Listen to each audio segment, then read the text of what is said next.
this is some serious, insane shit here happening here in China, and it just makes you go like, what the F? It makes your jaw drop. All right. So what is going on? Oh my God.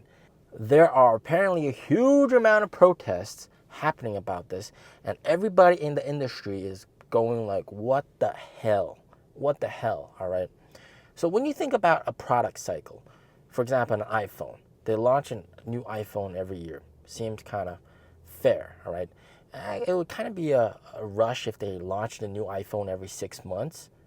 You would think like, what the hell? That's kind of fast, right? And then for cars, for example, Tesla, their product cycle is like 3-4 years, right? For NIO, 2 to 3 years. And then for most other car brands, it's maybe like 1 or 2 years, right? But the competition here in China has gotten so intense, so intense, that the car product cycle is now 6 months. You heard me right. In 6 months, the product is upgraded to a newer generation. What? So, earlier this year, Zeekr was selling the 2023 variant of the Zeekr 001, a very cool looking car. And then the 2024 variant of the Zeekr 001 was launched in February. So, wow, you got the 2024 variant. The 2023 variant owners are kind of like, man, I should have bought that, right? So you got a 2024 variant. A lot of people buy it. Very cool. And then fast forward to yesterday, August, right? Mid-August, Zeekr just launched the 2025 variant of the Zeekr 001. Everybody's going like, what the hell? You got 3 different variants, all right? 3 different model years in 1 year.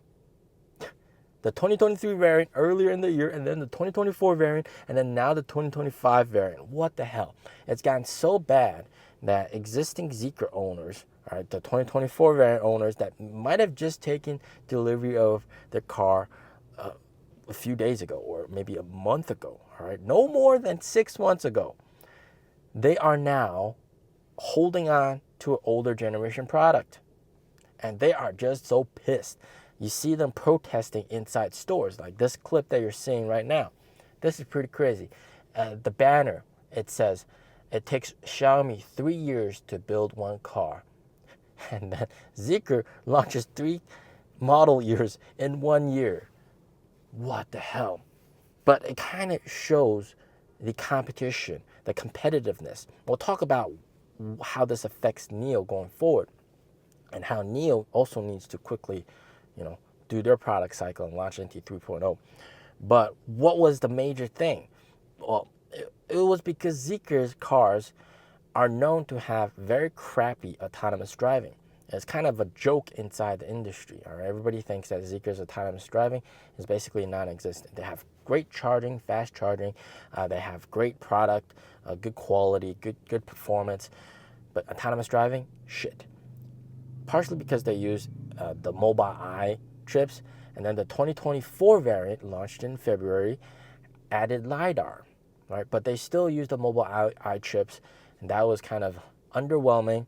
So the 2025 variant, they got new batteries, faster charging, and then they also have NVIDIA Orin X chips, 2 NVIDIA Orin X, which is much better than Mobileye. So it was all to cover up the weakness of autonomous driving, and that hopefully gets it done. And also the battery charges much faster. But remember, it was recently exposed that with Zeekr cars, if you charge 1,000 cycles, your charging speed is significantly reduced. And that was confirmed by Zeekr's customer service. So fast charging means your lifespan of the battery is very limited. All right, 1,000 cycles is still a lot, but that is the limit. I mean, after that, you can't fast charge. It's much slower.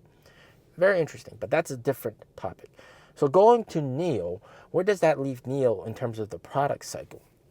Because I have to agree, in a sense, with NIO CEO saying that the urgent task right now is to get every single car that they're selling right now onto the NT 3.0 platform, and then also they're going to launch new cars on the NT 3.0 platform as well. And that's the urgent need. And what does that mean? Current NIOs are all 400 volt. All right, that means we can swap super fast, but charging still takes a while. Also, energy efficiency, great, but could be better. All right, that's the best way to put it. But we're seeing with Onvo, all right, Onvo's 900 volt NT 3.0 is also going to be 900 volt with the ET9, right? That's the first NT 3.0 car out there, and they're going to need to gradually make all the cars NT 3.0 third generation as well. And that is also one of the weaknesses of NIO as well. You know, NIO has to cover up their weakness, just like how Zeekr has to cover up their weakness. NIO's weakness is, you know, we can swap super fast, but charging, fast charging, you're not the best. All right, like I'm not gonna say it sucks. It doesn't suck. It's still quite fast. You can get to full in like 30, 40 minutes or maybe an hour, but still that's slower compared to its peers. So you want to be the best, fastest in both battery swap and also fast charging. That's going to like make sure that you don't have any weaknesses. And then you also need the horizontal screen, which people have been waiting for. And this was one of the reasons why I've been holding off on potentially getting a second gen NIO as well. I really like the second gen NIOs, but the second gen NIOs, you know, they're still vertical screen, they're still 400 volt, they added LiDAR, not much difference to be completely honest. And it's not just me, a lot of existing NIO owners have also said that they're waiting for NT 3.0 cars, they're waiting for 900 volt. You know, that's one of the things that's missing. And NIO really needs to also speed up this development and launch these NT 3.0 cars as soon as possible. And NIO CEO has said in the past that their product cycle, right, they can't have a prolonged product cycle like Tesla Model 3, Model Y, like 4 or 5 years without even like, you know, changing the car. That's very hard for a Chinese EV company to do. So their product cycle is definitely shorter, 2 years or maybe 3 years max. But I think this really highlights how intense the entire EV competition here in China is. Everybody's fighting for market share. If you have any sort of weakness that could hinder your sales going forward. For Zeekr, it was clearly the autonomous driving really sucked, and they had to do it, right? They wanted to wait until the end of the year to launch the 2025 version, but they just couldn't. Sales were being hurt because of that reason. And also, you know, launching a new car gets a lot of buzz and gets a lot of people to pull the trigger. And this is partially why XPeng said they're going to launch 10 plus models in the next few years, 10 plus car models.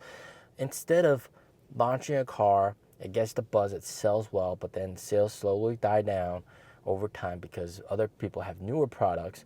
Instead of upgrading that car or make it better or sell with incentives, which is what most other companies are doing, including NIO, sell with incentives, just launch a new car, get new buzz, and then get more people to pull the trigger. And it's very, very competitive. I mean, like, that's crazy strategy. Just launch new cars. I'm gonna swarm the market with new cars, so it's always gonna have the buzz. It's always gonna be the newer product, and people are going to, you know, see it more and be more interested in the newer cars. Kind of nuts to think about that. It's a wolf eat wolf kind of situation here, man. Like, everybody's fighting for market share, and if you don't do something, incentives or launch new products or new versions, your sales are going to get eaten up by the competitors. That's how intense competition is. Yeah, and NIO, you know, likewise, they got to get that NT 3.0 car out. That's going to sell even better.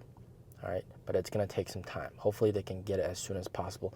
NIO also apparently wanted to launch the 2024 variants with the 8295 chip later this year, in fall of this year, which, you know, clearly would have been a bad decision, but they pushed it forward to March, February to launch the 2024 variants. Okay, you know, clearly it tells you how intense the competition is. As always, stay safe, stay healthy. Peace out.